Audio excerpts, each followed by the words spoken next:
मैं हसदेव अरण्य जंगल बोल रहा हूँ। मैंने तो कभी आपका नुकसान नहीं किया, तो फिर तुम क्यों मुझे काट रहे हो?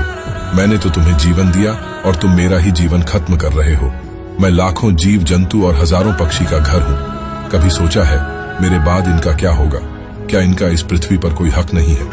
आधुनिकता और विकास के नाम पर इंसान इतना अंधा हो गया है कि वो ये भी भूल गया है कि उसकी सांस भी मेरी ही देन है। मेरे कटने के बाद क्या वो चैन की सांस ले पाएगा? क्या वो मेरे बाद आने वाले विनाश